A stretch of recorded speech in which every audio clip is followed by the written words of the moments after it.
नमस्कार दोस्तों, मैं प्रवीण खेतान और स्वागत है आपके आज के नए एपिसोड में। और आज हम डिस्कस करने वाले हैं जो CFA प्रोग्राम है उसमें क्या लेटेस्ट चेंजेस आए हैं। देखिए, मैं CFA प्रोग्राम के लिए 2010 से स्टूडेंट्स को प्रिपेयर कर रहा हूं। इन पिछले 10 सालों में मैंने फाइनेंशियल मार्केट में लगभग 10,000 से ज़्यादा बच्चे फेस टू फेस पढ़ाए हैं, ऑनलाइन पढ़ाए हैं लाइव क्लासेस में। इसके अलावा लाखों स्टूडेंट्स मेरे को फॉलो कर रहे हैं। तो मेरे को कई सारे स्टूडेंट्स ने मेरे को रिक्वेस्ट करा कि 2021 में जो CFA प्रोग्राम है उसमें क्या मेजर चेंजेस आए हैं, क्या आप उसको एक्सप्लेन कर सकते हैं। तो आज हम इसी टॉपिक पे डिस्कस करने वाले हैं। तो 2021 में जो CFA एग्जाम हो रहे हैं वो बेसिकली कोविड सिचुएशन को ध्यान रखते हुए CFA इंस्टीट्यूट ने प्लान किया है। तो जो सबसे मेजर चेंज आया है वो है कंप्यूटर बेस्ड टेस्टिंग का, CBT। ठीक है, पिछले 10 सालों में मैंने आज तक नहीं देखा कि इन्होंने कभी कंप्यूटर बेस्ड टेस्टिंग को अडॉप्ट किया है, बट इस बार इन्होंने किया है और काफ़ी सारे नए चेंजेस आए हैं। तो इन सब चीज़ों को इस वीडियो में आज हम डिस्कस करेंगे, नो डाउट। तो अगर आप फाइनेंशियल मार्केट में अपना करियर बनाना चाहते हैं और एज अ फाइनेंशियल एनालिस्ट या फिर पोर्टफोलियो मैनेजर, म्यूचुअल फंड में, इन्वेस्टमेंट बैंकिंग में, ठीक है, तो this is a very good channel for you. आप इस चैनल को सब्सक्राइब करो, दोस्तों के साथ शेयर करो और जो बेल बटन है उसको प्रेस करना आप मत भूलना। तो आज का जो हमारा डिस्कशन का टॉपिक है वो ये है कि हम समझेंगे पहले तो कि 2021 और 22 में क्या एग्जाम्स में चेंजेस आए हैं, शेड्यूल में क्या चेंजेस आए हैं, फिर एलिजिबिलिटी क्राइटेरिया में क्या चेंजेस आए हैं, नया एलिजिबिलिटी क्राइटेरिया में क्या एडिशन हुआ है। क्योंकि कई बार CA जो आर्टिकल्स होते थे, जो एग्जाम दे रहे होते थे, कई सारे लोग जो इंटर्नशिप कर रहे थे, उन लोगों की भी क्लैरिटी दी है इन्होंने CFA इंस्टीट्यूट ने। कंप्यूटर बेस्ड एग्जाम का क्या पैटर्न होता है, कितना टाइम लगता है, कितना डिफरेंट है पेपर बेस्ड एग्जाम से। इसके अलावा जो है आप एग्जाम सेंटर कैसे सेलेक्ट करेंगे, लास्ट डेट ऑफ सिलेक्शन क्या होती है एग्जाम की, सेंटर की। अगर आपको सेंटर नहीं मिलता है बाय चांस तो फिर क्या, क्योंकि सेंटर अगर फुल हो गए, मैंने रजिस्ट्रेशन दे दी, पैसे दे दिए, तो फिर क्या, CFA इंस्टीट्यूट क्या ऑल्टरनेटिव हमें प्रोवाइड कर रहा है उसके लिए। इसके अलावा जो नई फीस और नए रजिस्ट्रेशन है डेट 2021 के लिए, इन सब चीज़ों के ऊपर आज हम इस वीडियो में डिस्कस करने वाले हैं। तो सबसे पहले तो यह है कि 2021 और 22 में जो एग्ज़ाम के डेट्स हैं या जो मंथ्स हैं वो पहले से थोड़ा चेंज हो गए। पहले CFA एग्ज़ाम जून में और दिसंबर में होता था। अब CFA एग्ज़ाम जो है लेवल 1 का, लेवल 1 फरवरी में होगा, मई में होगा, अगस्त में और नवंबर होगा, यानी कि साल में 4 बार होगा। तो पहले होता था साल में 2 बार, अब हो रहा है साल में 4 बार। लेवल 2 मई और अगस्त में होगा 2021 में, और जो लेवल 3 है वो मई और नवंबर में होगा 2021 में। बट 22 ऑनवर्ड्स ये जो है फिक्स हो रहा है, जिसमें कि लेवल 1 तो फैब, मई, अगस्त और नवंबर में ही होगा, बट लेवल 2 फैब और अगस्त में फिक्स हो जाएगा, और जो लेवल 3 है वो मई एंड नवंबर में रहेगा। ठीक है, तो यानी कि आप ये मान के चलो कि सिर्फ 2021 के लिए जो लेवल 2 है वो मई में है, रिमेनिंग ऑनवर्ड्स फॉरवर्ड मतलब 2022 के बाद से जो है ये आपको फैब और अगस्त में ही कंडक्ट होगा।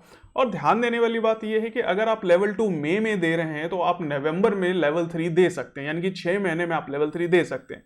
बट अगर आप अगर अगस्त में दे रहे हैं लेवल 2, तो नेक्स्ट ईयर मई में आप लेवल 3 दे पाएंगे, यानी कि तकरीबन आपको 9 महीने का इंतजार करना पड़ेगा। बट हाँ, तो जो टोटल ड्यूरेशन एग्जाम्स की है वो बहुत घट जाएगी। पहले CFA प्रोग्राम को करने में लगभग 3 साढ़े 3 साल, कभी कभी 4 साल लग जाते थे। अब मुझे लगता है कि इस नए पैटर्न के बाद CFA प्रोग्राम को आप 2.5 साल तक में आराम से कर पाएंगे।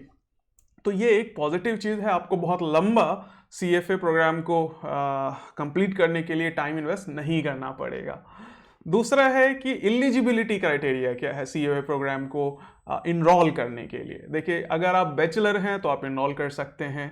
अगर आप बैचलर नहीं हैं बट आप फाइनल ईयर के स्टूडेंट हैं, आप परसुइंग हैं, तो अगर आप इनरोलमेंट के टाइम में, जिस तक आप CFA एग्जाम का फॉर्म रजिस्टर कर रहे हैं, उस वक्त अगर आप फाइनल ईयर में हैं तो भी आप एलिजिबल हैं, आप रजिस्टर कर सकते हैं। अगर आप ग्रेजुएट नहीं हैं तो भी आप इनरोल कर सकते हैं, अगर आपके पास लगभग 4 साल का वर्क एक्सपीरियंस है इन टोटल। ठीक है, चाहे वो इन्वेस्टमेंट या फाइनेंस डोमेन से हो या ना हो, इस बात से कोई फर्क नहीं पड़ता। मार्केटिंग से हैं, बी फार्मा से हैं, किसी से भी आप फाइनेंस में स्विच करना चाहते हैं बट 4 साल का एक्सपीरियंस है, किसी कारण से ग्रेजुएशन भी नहीं हो पाई, तो भी आप इस प्रोग्राम के लिए एलिजिबल हैं, आप इनरोलमेंट कर सकते हैं।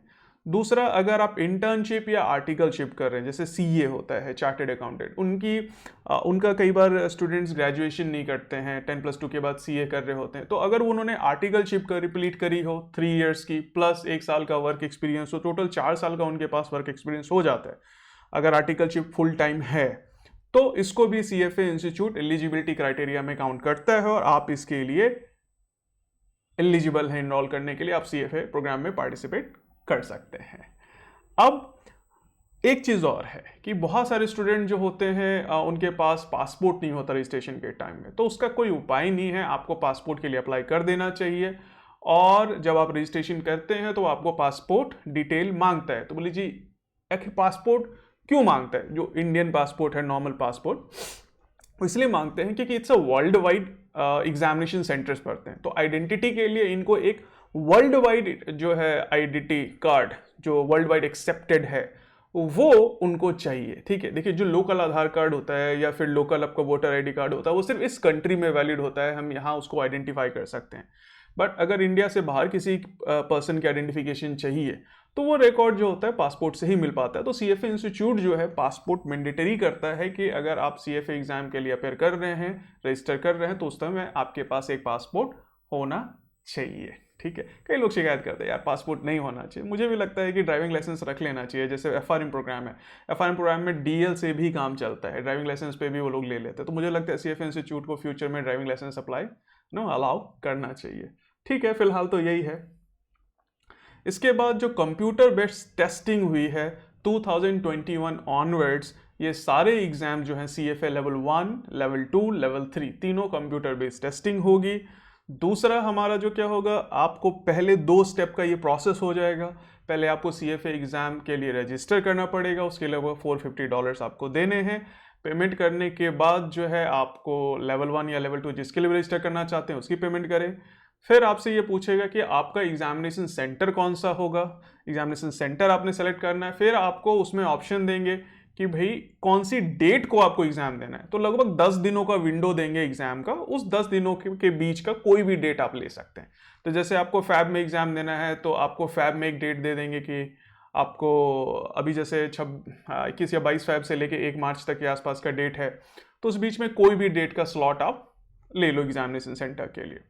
इसके बाद आपको फाइनेंशियल कैलकुलेटर अभी भी अलाउड है। इसके अलावा राइटिंग पैड आपको देंगे, अगर कुछ कैलकुलेशन सॉल्व करनी है तो आप पेपर पे सॉल्व कर सकते हैं। ठीक है, जब आप क्वेश्चंस कंप्यूटर पे सॉल्व कर रहे होंगे तो लिखने के लिए भी कई चाहिए तो आप ले सकते हैं। BA2 फाइनेंशियल कैलकुलेटर जो है या HP का फाइनेंशियल कैलकुलेटर है वो आप यूज़ कर सकते हैं।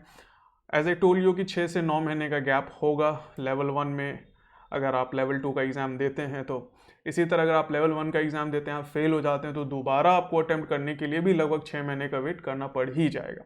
तो 4 बार एग्ज़ाम जरूर है, बट अगर आप फेल होते हैं लेवल 1 में तो लगभग नेक्स्ट अटेम्प्ट जो आप लेंगे लेवल 1 का तो उसमें लगभग 6 महीने का गैप आ जाएगा, क्योंकि जब तक रिजल्ट आएगा आपका तब तक आप लेवल 1 की जो रजिस्ट्रेशन डेट है अगले 3 महीने बाद की वो नॉर्मली निकल जाती है। तो 6 महीने का आपको गैप तो लगेगा ही लगेगा। लेवल 1 में अगर फेल होते हैं तो भी, अगर पास होते हैं तो लेवल 2 का एग्जाम देने में भी लगभग 6 महीने का मिनिमम गैप तो आपको आएगा ही आएगा। ठीक है, सेम MCQ बेस्ड क्वेश्चन है, नेगेटिव मार्किंग नहीं है। ठीक है, एज यूजुअल। ठीक है, इसके अलावा रिजल्ट जो है सीएफए इंस्टीट्यूट क्लेम कर रहा है कि हम थोड़ा जल्दी निकालेंगे। पहले क्या होता था, लगभग 60 डेज के आसपास जो है टाइम लग जाता था रिजल्ट्स को अनाउंस होने में। ठीक है, लेकिन अब दे आर टारगेटिंग कि हम थोड़ा कम, लगभग 30 दिन या 40 दिन के आसपास में हम लोग रिजल्ट निकाल देंगे। ये अभी उन्होंने डिक्लेयर नहीं किया है कि कितना टाइम एग्जैक्टली लगेगा, बट वी आर एस्टिमेटिंग कि थोड़ा जो है अर्ली वो लोग जो है रिजल्ट निकालेंगे, क्योंकि कंप्यूटर बेस्ड एग्जाम में बहुत आसान हो जाता है चीज़ों को करना, काफ़ी टाइम बच जाता है। अगर हम कंपैरिजन करें, ठीक है, तो यहाँ पे मैं आपको कंपैरिजन चार्ट शो कर रहा हूँ। जो पेपर बेस्ड एग्जाम था वो हमारा 1 दिन का होता था। इसमें क्या है, आपके पास 10 दिन का विंडो है। कई बार क्या होता है ना कि स्टूडेंट्स के एग्जाम्स क्लैश होते थे कि भाई मेरा ग्रेजुएशन का एग्ज़ाम और मेरा सीएफए का एग्ज़ाम दोनों क्लैश कर रहा है, या सीए का एग्ज़ाम सीएफए का एग्ज़ाम क्लैश कर रहा है, या कोई कॉम्पिटिशन एग्जाम के साथ क्लैश कर रहा है। तो वो चीज़ से आप बच गए। तो आपके पास 10 दिन का विंडो है, कोई भी एक पर्टिकुलर डेट सेलेक्ट कर लीजिए, उस डेट पे सेंटर पे चले जाइए उस टाइम पे और आप एग्ज़ाम दे दीजिए। इनफैक्ट अगर आपने डेट सेलेक्ट कर ली और उसके बाद आपको पता चलता है कि कुछ रीज़न से आप एग्ज़ाम नहीं दे पाएंगे तो आप रीशेड्यूल भी कर सकते हैं। एग्ज़ाम से लगभग 1-2 महीने पहले तक रीशेड्यूलिंग डेट होती है। उस रीशेड्यूलिंग डेट से पहले आप डेट को दोबारा चेंज कर सकते हैं। तो कई बार ऐसा होता है कि हमारे एग्जाम्स क्लैश हो रहे हैं, जैसे कैट का एग्ज़ाम है, अभी अनाउंसमेंट नहीं हुई है, बाद में डेट अनाउंस हो जाती है। तो क्या होता है कि एग्जाम्स क्लैश कर रहे होते हैं, मैंने जो डेट सेलेक्ट किया है, तो आप रीशेड्यूल भी कर सकते हैं। $25 एक्स्ट्रा फीस उसकी लगती है, but this is really good. ठीक है, हाँ, इससे number of enrolment CFA institute की मुझे लगता है बढ़ेगी और काफ़ी लोगों के लिए फ्लेक्सिबिलिटी रहेगी। लोकेशंस पहले 192 थे वर्ल्ड वाइड, अब 400 से ज़्यादा लोकेशंस वर्ल्ड वाइड हैं जहाँ पे आप एग्ज़ाम दे सकते हैं। जो एग्ज़ाम पहले होता था वो 3 घंटे का होता था, सुबह लगभग 3 घंटे का लगभग होता था, शाम को तो 2 सेशंस होते थे। ठीक है, और उसके बीच में जो है आपको ब्रेक होता था, तो लगभग 180 मिनट हो गए, 3 घंटे। और अब क्या किया इन्होंने, टाइम ड्यूरेशन को थोड़ा कम कर दिया है, तो लगभग आपको 130 to 35 मिनट्स दे रहे हैं, लगभग 1.25-2 घंटे का टाइम दे रहे हैं आपको। और बीच में ब्रेक भी है, लेकिन ऑप्शनल है, आप लेना चाहें तो ले, आप जल्दी खत्म करके लेना निकलना चाहें तो निकल सकते हैं। क्वेश्चन जो हैं वो आपको तकरीबन पहले आते थे 120 क्वेश्चंस मॉर्निंग एग्जाम में, 120 आते थे आफ्टरनून एग्जाम में, तो 240 क्वेश्चंस होते थे पहले। अब वो नंबर ऑफ क्वेश्चंस उन्होंने जो है कम कर दिए, तो लगभग 90 क्वेश्चंस ये दे रहे हैं ईच सेशन में, क्योंकि टाइम भी कम किया है, क्वेश्चंस भी नंबर कम कर दिए हैं, तो लगभग 180 क्वेश्चंस आपको ये दे रहे हैं, जो कि 2.25 घंटे में आपको सॉल्व करना है। तो टाइम पर क्वेश्चन पर मिनट जो है लगभग उतना ही है। इसके अलावा जो है आपको एक चीज़ समझनी होती है कि जो आपका एग्ज़ाम होता है, जो पहला पार्ट होता है, जैसे मॉर्निंग सेशन होता है, तो उसमें आपको 2.25 घंटे का टाइम मिल रहा है। उन 90 मिनट्स में आपको जो क्वेश्चंस पूछे जाते हैं वो है एथिक्स से पूछा जाता है। टोटल 10 सब्जेक्ट्स हैं, जिसमें एथिक्स हो गया, क्वांटिटेटिव मेथड्स हो गया, इकोनॉमिक्स हो गया, फाइनेंशियल रिपोर्टिंग एनालिसिस हो गया। तो ये कुछ हैवी सब्जेक्ट्स हैं जो फर्स्ट आवर में लिए जा रहे हैं। तो मुझे लगता है this is a very good decision. मुझे याद, हम लोग ने जब 2010 के आसपास में अटेम्प्ट लिया था, तो उस वक्त फाइनेंशियल रिपोर्टिंग एनालिसिस एफआरए वगैरह सेकेंड हाफ में था। तो उसमें क्या होता था कि हम लोग काफ़ी थक जाते थे 3 घंटे के स्टार्टिंग में, और बाद में जो था क्वेश्चन टफ नहीं होते थे, बट एनर्जी ड्रेन हो जाती थी, तो सॉल्व करने में बड़ा एफर्ट लगता था। तो मुझे लगता है कि हैवी जो पेपर्स हैं इसमें एफआरए, इकोनॉमिक्स एंड अकाउंट्स उन्होंने फर्स्ट हाफ में ले लिए, that is really good. Students with fresh mind will attempt and can score good. Second half में जो है आप corporate finance, equity investment, fixed income, derivative, alternative and portfolio जो management है, ये आप पेपर दे रहे होंगे। तो this is what you have to go through. And उसके बाद अगर हम बात करें वेटेज का, तो सीएफए इंस्टीट्यूट का जो पहले लेवल 1 में वेट होता था वो फिक्स होता था कि भाई हम डेरिवेटिव को 5% दे रहे हैं, ऑल्टरनेटिव को 3% दे रहे हैं, पोर्टफोलियो को 5% दे रहे हैं, एफआरए को 20% के आसपास का वेटेज दिया जाता था पहले एग्जाम में। अब वो थोड़ा चेंज हो गया, ठीक है। तो अभी क्या किया उन्होंने, एक रेंज दे दिया कि भाई हम जो है एथिक्स को 15 से 20% वेट देंगे। एथिक्स का कभी 20% रहा नहीं है, लेकिन 15% के आसपास रहा है। इकोनॉमिक्स का भी रेंज बना दिया उन्होंने। एफआरए का इनफैक्ट कम कर दिया है, पहले 20% तक एफआरए जाता था, तो 13 to 17% दिया है। इक्विटी इन्वेस्टमेंट का भी बढ़ा दिया है, रेंज बढ़ा दिया है। फिक्स्ड इनकम का भी बढ़ा दिया है, डेरिवेटिव्स का भी बढ़ा दिया इन्होंने। तो एक रेंज दे दिया इन्होंने। तो पहले फिक्स होता था, तो फिक्स का एक फायदा ये होता था कि कोई सब्जेक्ट हमारा वीक है तो उस हिसाब से हम एडजस्ट कर लेते थे। बट अब रेंज दिया है इन्होंने, तो इसका मतलब है हमें हर सब्जेक्ट के ऊपर में इक्वल मेहनत करनी पड़ेगी।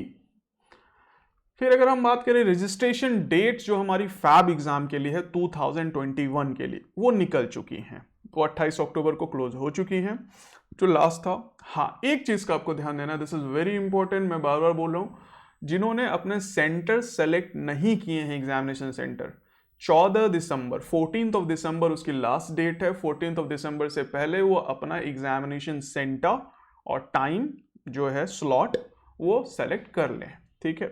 क्योंकि जो लोगों को एग्जामिनेशन सेंटर या स्लॉट नहीं मिल पा रहा है, ठीक है, उसके लिए सीएफए इंस्टीट्यूट ने अलग प्रोविजन किए हैं, मैं बताता हूं आपको। दूसरा जो रीशेड्यूलिंग डेडलाइन है वो 17 जनवरी है, बट मेरे को लगता है रीशेड्यूलिंग की नौबत पड़ेगी नहीं, क्योंकि सेंटर्स ऐसे ही टाइट बन रहे हैं, सीट्स हमें प्रॉपर्ली नहीं मिल रही है कोविड के कारण, क्योंकि बहुत ज़्यादा भीड़ नहीं कर सकते एक सेंटर पे। तो रीशेड्यूलिंग के चक्कर में मत पड़िएगा कि 17 जनवरी तक आप रीशेड्यूल करें, क्योंकि सीट मिलेगी नहीं मिलेगी इस बात की गारंटी नहीं है। तो सोच समझ के आप सीट को सेलेक्ट करें। और जो एग्जामिनेशन विंडो है वो 16 फैब से लेके 1 मार्च का है, तो इस बीच में कोई भी अपडेट सेलेक्ट कर लें। दूसरा ये है कि अभी जो लेटेस्ट अपडेट आया है कुछ दिनों के पहले, वो 2 दिन 3 दिन और, यानी कि 21 से लेके 23 मार्च का एक्स्ट्रा विंडो जो है वो अनाउंस करने की सोच रहे हैं। कि जिन लोगों को सीट नहीं मिल पा रही है बिटवीन 16 टू 1 मार्च, वो 21 से 23 मार्च के लिए भी अप्लाई कर सकते हैं। बट उनके लिए जिनको सीट नहीं मिली है, क्योंकि कई बार क्या होता है ना, इनरोलमेंट ज़्यादा होती है और नंबर ऑफ सेंटर्स जो होते हैं वो कैपेसिटी से ओवर कैपेसिटी जा रहे होते हैं, तो इसके कारण ये लोग प्लान कर रहे हैं। तो वो अभी अनाउंस नहीं हुआ है एग्जैक्टली सिलेक्शन के लिए, तो थोड़े दिन में ये लोग अनाउंस कर देंगे। अब ये बात रही कि अगर आप ऑलरेडी फैब के लिए रजिस्टर कर चुके हैं तो आप आगे मूव नहीं कर पाएंगे, इस चीज़ का ध्यान रखिएगा। जिन लोगों को फैब के लिए सीट नहीं मिल पा रही है, यानी कि फैब से मार्च के बीच में जो एग्जामिनेशन विंडो था, किसी रीजन से कि वो आपको नहीं मिल पाया, 21 से 23 मार्च का भी नहीं मिल पाया, तो आप जो है विदाउट पेइंग एनी फीस मई, अगस्त या नवंबर के लिए पोस्टपोन कर सकते हैं। तो लेट्स सपोज कि मैंने फैब के लिए पे किया फीस रजिस्ट्रेशन के लिए, बात चूंकि कोविड सिचुएशन है, नंबर्स ऑफ सीट्स कम हैं, स्लॉट्स कम है, बेसिकली आपको स्लॉट नहीं मिल पाया एग्ज़ाम का, बाद में 21 और 23 मार्च का भी स्लॉट नहीं मिल पाया, तो आप जो है मई या अगस्त के लिए आगे पोस्टपोन कर सकते हैं without paying any extra fees. तो सिचुएशन थोड़ी टाइट है, क्या कर सकते हैं। CFA institute is trying their best कि हम जो है अच्छे से फैसिलिटेट करवा पाएँ एग्ज़ाम विदाउट किसी मेडिकल इश्यूज़ के। अब एक चीज़ है कि फ़ीस कितनी देनी पड़ रही है हमें 2021 में। देखिए, फ़ीस में इन्होंने बढ़ोतरी नहीं करी है, ये अच्छी बात है कि 2020 से 21 में ज़्यादा फ़ीस में बढ़ोतरी नहीं हुई है। जो पिछले साल की फ़ीस थी लगभग वही फ़ीस है। This is really good on the part of CFA institute. तो अब यह है कि जो CFA प्रोग्राम में जो आप इनरोलमेंट करते हैं, तो एक वन टाइम इनरोलमेंट फीस होती है जो आपको देनी होती है, दैट इज़ $450, जो कि लगभग मेरे समझ से 7 ईयर्स तक वैलिड होती है। उस पीरियड में आपको CFA एग्ज़ाम कंप्लीट कर लेना है, और लगभग इंडियन रुपीज़ में 33,000 के आसपास पड़ता है। और जो मई 2021 का एग्ज़ाम है, चूँकि फैब की तो डेट निकल गई, अगर आप मई का प्लान कर रहे हैं तो सारे एग्ज़ाम्स हो रहे हैं मई में। आपको लेवल 1 भी हो रहा है, लेवल 2 भी हो रहा है, और लेवल 3 भी हो रहा है, ठीक है।